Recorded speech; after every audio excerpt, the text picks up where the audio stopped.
మోకాల నొప్పులకు ఎటువంటి సర్జరీ లేకుండా ఎపియాన్ పెయిన్ క్లినిక్ అందిస్తున్న అత్యాధునిక చికిత్స.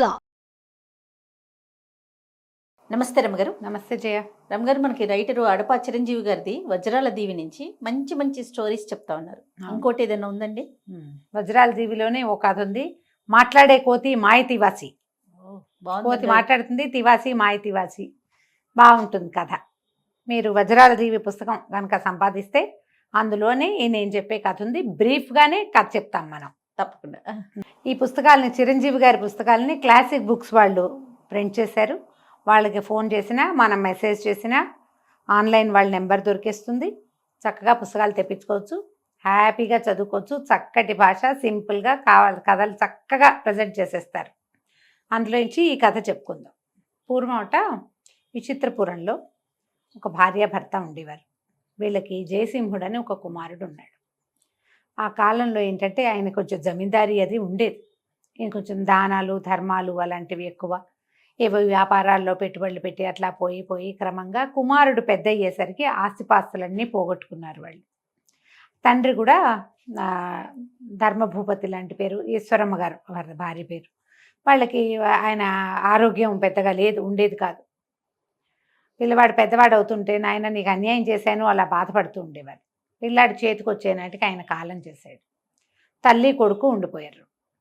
ఇక ఈ ఊళ్ళో పువ్వులు అమ్మిన చోటే కట్టెలు అమ్మలేక వేరే ఏదైనా రాజ్యానికి వెళ్ళి ఏదైనా ఉద్యోగం సంపాదించుకోవాలని అనుకున్నారు.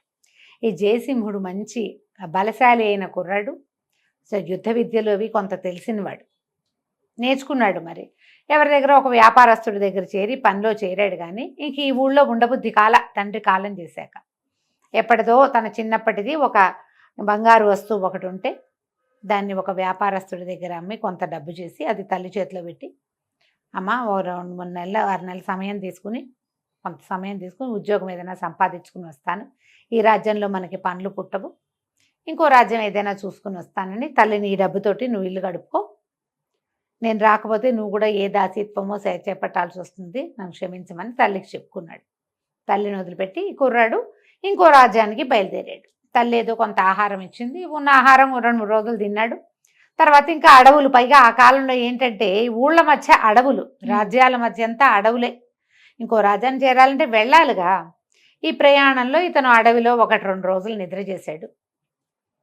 3వ రోజు 4వ రోజు అయ్యేసరికల్లా ఆహారం చాలకుండా ఏదో కాయాకసురు దొరికింది తినాలి, ఓపిక లేనితనంగా కూడా అయిపోయింది. సరే ఏదో చెట్టు కొమ్మ అందుకోపోయి ఆ పక్కన ఉన్న ఒక చీమల పుట్ట మీద పడ్డాడు. పడేసరికల్లా నిజానికి అది చీమల పుట్ట కాదు, అక్కడ ఒక మునీశ్వరుడు ఎంతకాలం నుంచో తపస్సు చేసుకున్నాడు, ఆయన చుట్టూతా ఏర్పడింది పుట్ట. ఇతను పోయి ఆయన మీద పడ్డాడు. ఈ జయసింహుడు పడేసరికల్లా మెలకు వచ్చేసింది. ధ్యానంలో ఉన్న ఆయన వెంటనే కళ్ళు తెరిచి, ఎవడెవరా నీవు, నా తపస్సు భగ్నం చేసావు,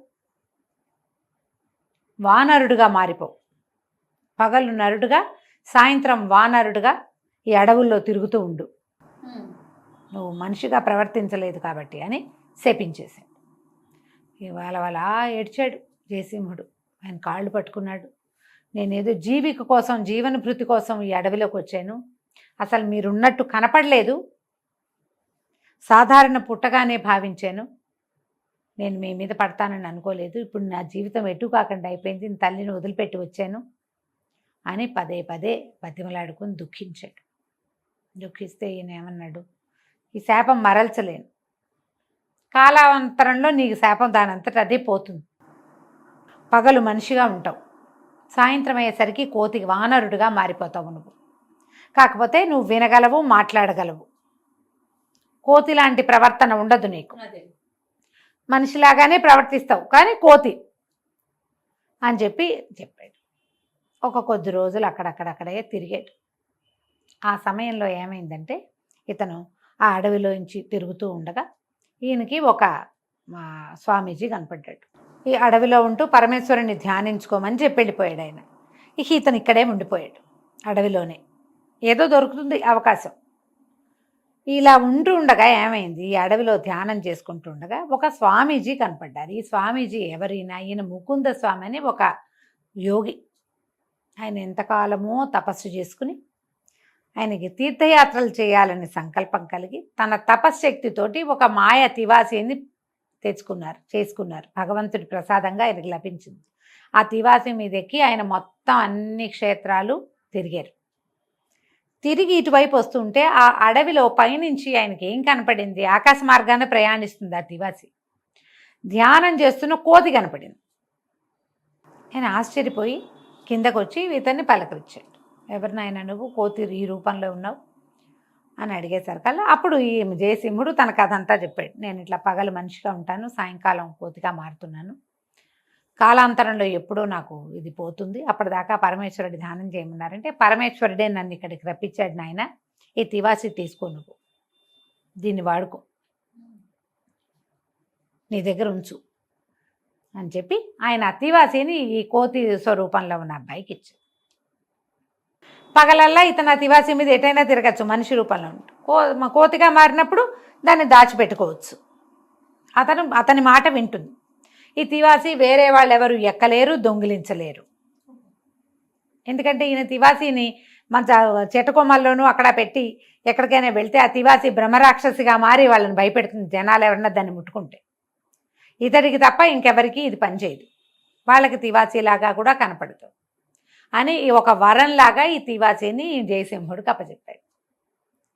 ఇతను అడవిలో తిరుగుతూ ఉండగా ఒక అమ్మాయిని కొంతమంది వీళ్ళు దుండగులు పట్టుకున్నది కనపడింది.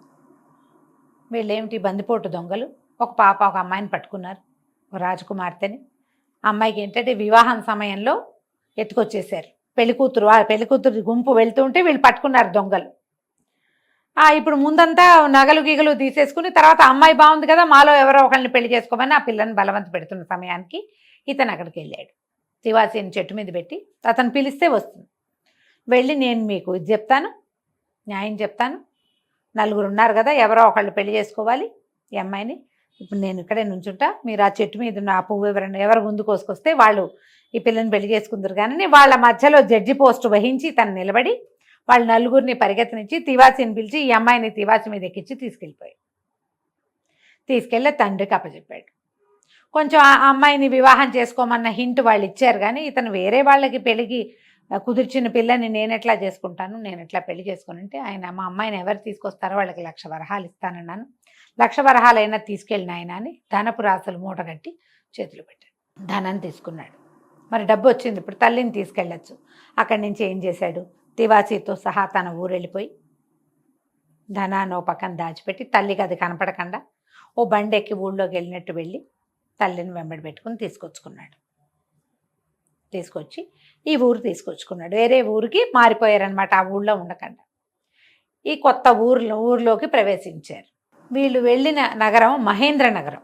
దానికి రుద్రసేనుడని ఒక రాజు ఉన్నాడు. ఆయన కొంచెం అంత మంచి రాజుగా పేరున్నవాడు కాదు. వీళ్ళు వెళ్ళిపోయి ఇది చాలా సంపద ఉంది కదా, ఓ చక్కటి మేడ ఒకటి కొనుక్కున్నాడు. తల్లి తను ఈశ్వరదేవి ఇతను ఉండి చుట్టుపక్కలందరికీ కాస్త దానం ధర్మం చేస్తూ మంచివాడిగా పేరు తెచ్చుకున్నాడు. అయితే ఈ రుద్రసేనుడి మీద ఎప్పుడైతే జనాలకి ఇలాంటి అభిప్రాయం ఉందో, రాజు సరైనవాడు కాదు, కొంచెం పల్లెటూళ్ళల్లో అందరి దగ్గర నుంచి డబ్బులు బాగా పన్నులు వసూలు చేసేస్తాడు, వీళ్ళకి గ్రామాలకి కావలసిన ఏ వసతులు చేయించడు, కొన్ని చోట్ల కాటకంతో క్షామాలతోటి అల్లాడిపోతున్నారు పంటలు పండక, దానికి బాధగా ఉంటుంది. వీళ్ళకి సహాయం చేయాలి అని చెప్పి ఇతను ఏం చేస్తాడు, ఈ గజ దొంగ అవతారం ఎత్తుతాడు. ఊళ్ళో ఎవరో గజ దొంగ ఏర్పడ్డాడు. రాజుగారి ఖజానా నుంచి డబ్బు వచ్చేస్తుంది బయటికి. ఎప్పుడు వస్తున్నాడో, ఎలా వస్తున్నాడో, ఎంత కాపలాన్ని కట్టుదిట్టం చేసినా సరే వాళ్ళు అతన్ని పట్టుకోలేకపోతున్నారు. గజ దొంగ అక్కడి నుంచి గజ దొంగ సొమ్ములు దొంగలిచ్చేసి ఈ ఊరికి సిటీకి దూరంగా ఉన్న పల్లెల్లో పంచిపెట్టబడుతోంది డబ్బు. ఆ పంచిపెట్టేది ఒక కోతి. అది ఎలా వస్తుందో ఏం చేస్తుందో ఆంజనేయుడు అవతారంగా భావిస్తారు పల్లెటూళ్ళల్లో జనం. ఇక్కడున్న ఈ జయసింహుడు తన ఇంటి చుట్టుపక్కల కూడా కాస్తా కుస్తా దానం ధర్మం చేసేవాడు. క్రమంగా రాజుగారికి అర్థమైంది, ఎవడో ఒక దొంగ ఎట్లా వస్తున్నాడో తెలియటం లేదని కాపలాలు కట్టుదిట్టం చేశారు. వీళ్ళకి మెల్లిగా తెలిసింది, ఒక కోతి స్వరూపంలో ఉన్నది ఏదో ఒకటి తిరుగుతోంది, అది మాట్లాడుతుంది. ఎంత కట్టుదిట్టం చేశారో కాపలా. అక్కడి నుంచి ఏం చేశారు, వీళ్ళు ఒకరోజు ఇతను తిరిగి వస్తుండగా ఈ దానాన్ని దానం చేసి తిరిగి వస్తుంటే ఎవరో కుర్రాన్ని ఎలుగుబంట్లు వేటాడుతున్నట్టుగా ఎలుగుబంట్లు చుట్టుకుంటూ ఉన్నట్టు కనపడింది. ఇతని తివాసితో సహా కిందకి వెళ్ళిపోయి ఆ కుర్రాన్ని తన తివాసి మీద ఎక్కించుకుని రక్షిస్తాడు. పింగళుడు ఆ కుర్రాడి పేరు. ఆ పింగళుడు కూడా ఇతనితో ఉండబట్టడం మొదలు పెడతాడు. కొంతకాలానికి అతనికి కూడా రహస్యం తెలుస్తుంది. కానీ జయసింహుడు వాళ్ళ అమ్మకి ఈ రహస్యం చెప్పడు. తను రాత్రిపూట కోతిగా మారుతున్న సంగతికి తెలియనివ్వడు. తివాసి ఉన్నది తెలుసు, అమ్మ ఇది దాచిపెట్టాలని చెప్పాడు. తివాసి మీదే కదా ఆవిడ కూడా వచ్చింది. కానీ ఈవిడ చెప్తుంటుంది, నాన్న ఎవరో మాట్లాడే కోతి తిరుగుతోందిట ఊళ్ళో. అంటే అలా ఎలా ఉంటాయమ్మా అంటాడు. తానే అని మాత్రం చెప్పడు. గదిలో ఉంటాడు. రాత్రిపూట ఏదైనా శబ్దం వస్తే ఇది ఏమిటి, నువ్వు రాత్రిపూట ఎందుకు లోపల ఉంటున్నావు అని తల్లి అడిగితే ఒక యక్షుడి శాపం ఉందని, యక్షుడు లోపలే ఉంటాడని, ఆ సమయంలో తను ఎవరికి కనపడకూడదని అట్లా తల్లికి కొంచెం అబద్ధం చెప్పి గదిలో ఉన్నట్టే ఉంటాడు. తలుపులు వేసేసుకుంటాడు చీకటి పడేసరికి. ఆవిడ ఇంకా పిలవదు. తెల్లవారి లోపల ఇతను చుట్టుపెట్టాల్సినవన్నీ చుట్టబెట్టి చక్కబెట్టాల్సిన వ్యవహారం చక్కబెట్టుకుని వచ్చేసేవాడు. క్రమంగా ఈ తివాసి ఉన్న ఇతనే ఈ మాట్లాడే కోతిగా ఉన్నాడని పింగళుడికి కూడా తెలుస్తుంది. కానీ ఇక వాళ్ళిద్దరూ కలిసే చేస్తారు ఈ పనులు. రాజుగారి సేవలో తిరిగేటువంటి ఒక అమ్మాయి, ఓ వాసంతి, ఇతనితో స్నేహం కలుస్తుంది. ఆ అమ్మాయిని రక్షిస్తారు ఒకసారి వీళ్ళు. రక్షించేసరికల్లా ఆ పిల్ల ఈ పింగళుడితో స్నేహం చేసి రాజుగారి కోటలో చిన్న పొన్న రహస్యాలుంటే చెప్పేస్తారు ఆడపిల్లలు. ఈ పింగళుడికి ఏం చెప్తుందంటే, ఆ రాజుగారు తన ఖజానాని వేరే చోటకు మార్చేస్తున్నారు కొండకొమ్మ మీదకి, మా నాన్న చాలా హడావిడిగా ఉన్నాడని చెప్తుంది. ఆ విషయాన్ని పింగళుడు తెచ్చి జయసింహుడికి అప్పచెప్తాడు. అప్పుడు చూస్తే ఒక కొండ చివర ఒక పక్క నుంచి అసలు లోపలికి రాలేరు, ఒకవైపు నుంచే దానికి అవకాశం ఉంటుంది, రెండో వైపు అంతా కొండే అది. ఆ పైన ఈ ఖజానా ఉందని తెలుస్తుంది. ఇతని తన తివాసీతోటి అక్కడికి వెళ్ళిపోతాడు. క్రమంగా వాళ్ళకి ఎదురుపడ్డం మొదలు పెడుతుంది. కోతి మొహం ఎదురుపడుతూ ఉంటుంది. సైనికులు భయపడతారు. ఇంతెత్తున 6.5 అడుగులు శరీరం, ఇంతెత్తుగా ఉన్న మనిషి, అది కోతి, మాట్లాడుతుంది, దానికి కత్తి తిప్పడం వచ్చు, క్షణాల్లో మాయమవుతుంది. ఎట్టా వస్తుందో తెలియటం లేదు. కోతి రావాలంటే ఏదో పట్టుకుని వేళ్లాడుతూ చేయాలిగా, ఇది ఎట్టా వస్తుందో తెలియదు. తివాసి తను కనపడకుండా ఉంటుంది ఇతరులకి. అక్కడి నుంచి కూడా ధనాన్ని దొంగతనం చేస్తాడు. ఇప్పుడు ఈయనేమంటాడు, ఎవరెవరు ఊళ్ళో దానపరులుగా ఉన్నారో వాళ్ళందరినీ తీసుకొద్దాం, వాళ్ళలో ఎవడైనా దొంగ ఉన్నాడేమోనని డౌట్ వస్తుంది. చాలా మందిని పిలుస్తారు. ఇట్లా ధర్మవారులు ఉంటారు కదా దానాలు చేసే వాళ్ళలో, జయసింహుడిని కూడా పిలుస్తారు. ఈయన 1-2 సార్లు ఆ కోతిని చూస్తున్నాడు. ఒడ్డు పొడుగు తెలుసు రుద్రభూపతికి, రాజుగారికి తెలుసు రుద్రసేనుడికి. ఆయన ఏమంటాడు, నువ్వే ఎందుకు కాకూడదంటే, సరే నన్ను అరెస్ట్ చేయండి, నేను కాదని తెలుస్తుంది కదా మీకు అనేసరికి సరే సరే అనుకుంటాడు. అరెస్ట్ చేసి లోపల పెడతారు. జైల్లో ఉంటే ఈ తివాసి ఇతను ఎక్కడి నుంచి ఉంటే అక్కడికి వచ్చేస్తుంది రాత్రిపూట. కోతిగా మారిపోతాడు, తివాసితోటి బయటికి వెళ్తాడు, తెల్లవారేసరికి మళ్ళీ లోపలికి వచ్చేస్తాడు. ఎలా వెళ్ళాడో అలాగే తివాసితో పాటు లోపలికి వచ్చేస్తాడు. కాబట్టి ఇతను కాదని వదిలేస్తారు. ఏం చెయ్యాలో తెలీదు. సరే ఒకనాటికి మెల్లిగా కొద్ది రోజులకి ఇతన్ని ఆవేశంతో పట్టేసుకుంటారు. పట్టుకునేసరికల్లా ఇక ప్రజల్లో కూడా ఒక అలజడి వచ్చేస్తుంది. ఎందుకంటే ఈ కోతి స్వరూపంతో ఉన్నవాడు ఏ ఏ ఊళ్ళల్లో కాటకం ఉందో క్షామం ఉందో అక్కడంతా డబ్బు పంచిపెట్టాడు, అందరికీ ధాన్యం పంచిపెట్టాడు. అతను పంచింది అంతా రాజుగారి డబ్బే.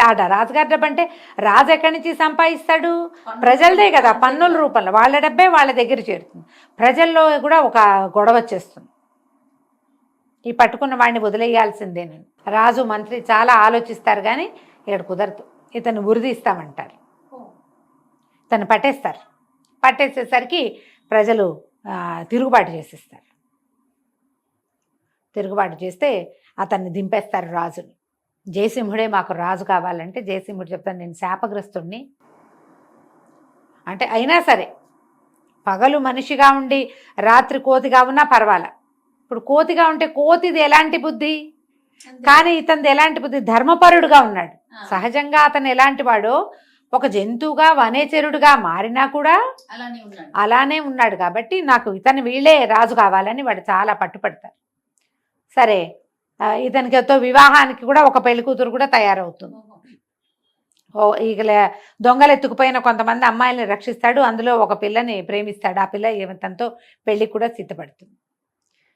ఈ, పట్టాభిషేకానికి సాయంకాలం ముహూర్తం నిర్ణయిస్తారు. సాయంకాలం ఇతను కోతిగా మారతాడు. ఆ వానరుడిగా మారిన జయసింహుడి నెత్తి మీదే కిరీటం పెడతారు. కిరీటం పెట్టంగానే వెంటనే మానవ రూపు వచ్చేస్తుంది అతనికి. అంటే శాపం దానంతటా అది పోతుందని చెప్పాడు కదా ముందు చెప్పిన మునీశ్వరుడు.